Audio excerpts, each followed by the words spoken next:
میری بہن فوراً میرے پاس آئی اور پوچھا کیا ہوا ہے۔ میں حیرت بھری نظروں سے اس کی طرف دیکھ رہی تھی اور کچھ دیر سکتے کی حالت میں رہنے کے بعد میں نے جو دیکھا وہ اسے بتایا تو وہ ہنسنے لگی کہ آپ کو وہم ہو گیا ہے، ایسا کچھ ہو سکتا ہے بھلا؟ میں بھی اس کی بات سن کے شک میں آ گئی اور سوچا واقعی شاید مجھے وہم ہو گیا ہے۔ پھر ایک دفعہ اماں ابا باہر گئے ہوئے تھے، میں اور میری بہن گھر پر اکیلے تھے۔ ہم اس دن گھر کی صفائی میں مشغول تھے۔ میں نے اپنی بہن کو چھت کے اسٹور سے چھوٹی سیڑھی لانے کو کہا۔ وہ سیڑھی لینے اوپر چلی گئی مگر کافی دیر گزرنے کے باوجود واپس نیچے نہ آئی۔ میں نے نیچے سے کئی بار اس کو آواز دی پر اس کا کوئی جواب نہ آیا۔ آخر تھک ہار کے میں خود اوپر گئی تو اسٹور کا دروازہ بند تھا۔ مجھے بڑی حیرت ہوئی۔ پھر میں نے سوچا شاید وہ نیچے چلی گئی ہے، پر چھت کے زینے کے پاس پہنچ کر مجھے اسٹور سے اپنی بہن کی آواز سنائی دی۔ میں ڈرتے ڈرتے واپس اسٹور کے پاس گئی اور کان لگا کر آوازیں سننے کی کوشش کرنے لگی، پر مجھے اپنی بہن کی آواز تو آ رہی تھی پر سمجھ میں کچھ نہیں آ رہا تھا کہ وہ کس سے اور کیا بات کر رہی ہے۔ خوف نے مجھے گھیر لیا تھا۔ میں چاہ کر بھی دروازے پر دستک دے نہیں پا رہی تھی۔ کوئی انجانی قوت مجھے ایسا کرنے سے روک رہی تھی۔ میں وہاں سے ہٹ گئی اور چھت پر ٹہلتی رہی۔ تقریباً آدھے گھنٹے بعد وہ بڑے اطمینان سے اپنے بالوں میں کنگھا کرتی ہوئی اسٹور سے باہر آئی۔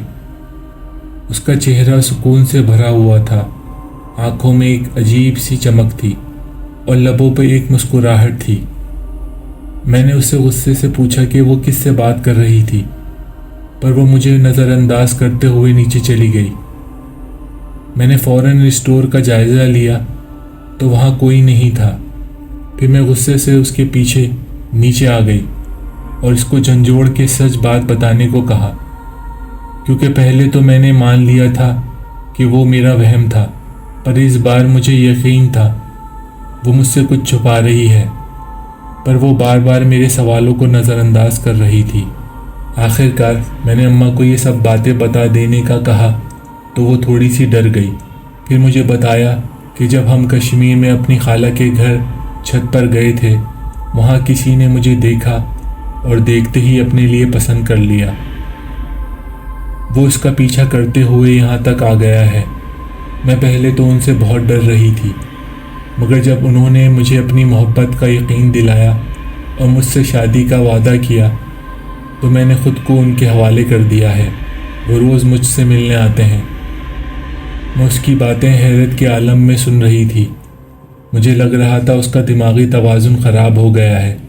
میں نے اس سے کہا، جب وہ روز تم سے ملنے آتا ہے تو ابھی تک کسی کی نظر اس پر کیوں نہیں پڑی؟ اس نے بڑی ہلکی اور پراسرار آواز میں مجھ سے کہا، وہ بس مجھے ہی دکھتے ہیں، کیونکہ وہ کوئی انسان نہیں، جن ہے۔ میں اس کی یہ بات سن کر سکتے کی کیفیت میں آ گئی تھی۔ اماں ابا کے آنے کے فوراً بعد میں نے ساری باتوں سے اماں کو آگاہ کیا۔ پہلے تو ان کو میری باتوں پر یقین نہیں آیا، پھر ان کو بھی یہی لگا کہ میری بہن کے ساتھ کوئی نفسیاتی مسئلہ ہو گیا ہے۔ اماں نے ابا کو سب باتیں بتائیں اور میری بہن کو ایک نفسیات کے ڈاکٹر کے پاس لے گئے۔ ڈاکٹر بھی حیران ہوئے۔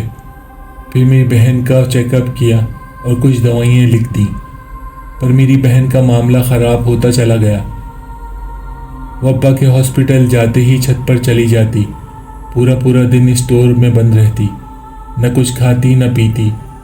ابا کے گھر آنے سے پہلے خود نیچے آ جاتی۔ اماں ابا کے ڈانٹنے پر وہ کہتی، آپ پریشان نہ ہوں، وہ میرا بہت خیال رکھتے ہیں، طرح طرح کے کھانے کھلاتے ہیں اور ایسے کھانے جو میں نے آج تک نہیں کھائے۔ ابا اس پر بہت غصہ کرتے اور چھت پر جانے سے سختی سے منع کرتے، مگر پھر یہ سوچ کر چپ ہو جاتے کہ شاید کوئی نفسیاتی مسئلہ ہے اس کے ساتھ، جو آہستہ آہستہ وقت کے ساتھ ٹھیک ہو جائے گا۔ اماں میری بہن کی وجہ سے ہمیشہ پریشان رہتی تھیں۔ ان کو خاندان میں یہ بات پھیل جانے کا بھی ڈر تھا۔ کئی ڈاکٹروں کو دکھایا پر میری بہن کی حالت بہتر نہ ہوئی۔ ان باتوں کا ذکر میرے ابا نے اپنے دوست ڈاکٹروں سے کیا تو انہوں نے میری بہن کی فوری شادی کر دینے کا مشورہ دیا۔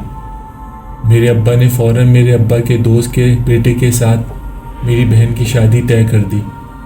میری بہن کو جب اس کی شادی کا پتہ چلا تو میری بہن نے کہا میری شادی تو ہو چکی ہے اور وہ مجھے بہت جلد یہاں سے لے جائیں گے۔ اماں ابا نے اس کو بہت سمجھایا، اپنی عزت کا واسطہ دیا تو وہ خاموش ہو گئی۔ شادی سے ایک دن پہلے رات میں میری بہن اماں ابا کے پاس گئی اور ان سے خوب باتیں کی۔ میں بھی اس کے ہمراہ تھی۔ وہ اس رات ہم سے اس طرح بات کر رہی تھی جیسے آج کے بعد ہماری اس سے کبھی ملاقات نہیں ہوگی، اور ہوا بھی ایسا ہی، کیونکہ اگلے دن صبح میری بہن انتقال کر چکی تھی۔ شادی والے گھر میں سوگ کا سما چھا گیا تھا۔ اماں تو رو رو کر بے ہوش ہو رہی تھیں۔ ہم سب گھر والوں کو اب اپنی بہن کی باتوں پر یقین آ رہا تھا۔ کاش ہم اس کی باتوں کو اس وقت سمجھ پاتے۔ کچھ عرصے بعد میری بہن میری اماں کو خواب میں نظر آئی۔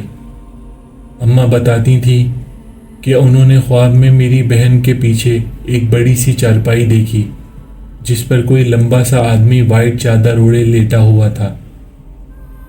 میری بہن نے میری اماں کو بتایا کہ یہ مجھے یہاں لے آئے ہیں، میں یہاں بہت خوش ہوں، یہ میرا بہت خیال رکھتے ہیں، آپ لوگ پریشان نہ ہوں۔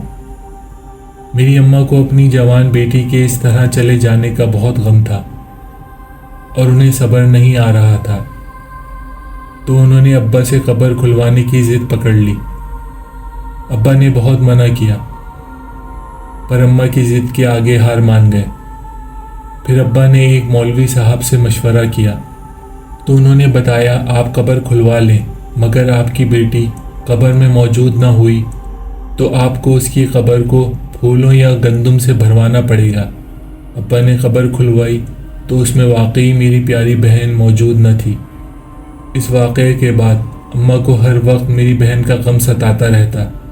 وہ بس یہ سوچتی رہتی کہ پتہ نہیں وہ کہاں ہوگی، کیسی ہوگی، کس حالت میں ہوگی۔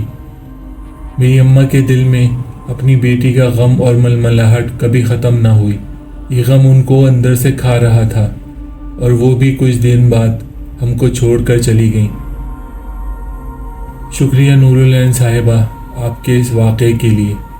اللہ آپ کو اور آپ کے والد کو صحت اور صبر عطا کرے۔ سو فرینڈز، اگر آپ کے پاس بھی کوئی سچا واقعہ ہے تو ہمارے ساتھ ضرور شیئر کریں۔ آپ ہمیں میل کر سکتے ہیں یا اس واٹس ایپ نمبر پر وائس میسیج کر سکتے ہیں۔ اگر آپ کو ہماری ویڈیو پسند آئی ہے تو چینل کو سبسکرائب کرنا اور نوٹیفیکیشن بیل کو پریس کرنا نہ بھولیں۔ اپنا اور اپنے پیاروں کا خیال رکھیں، ہمیشہ پاکی کی حالت میں رہیں۔ ملتے ہیں آپ سے اگلے واقعے کے ساتھ۔ السلام علیکم۔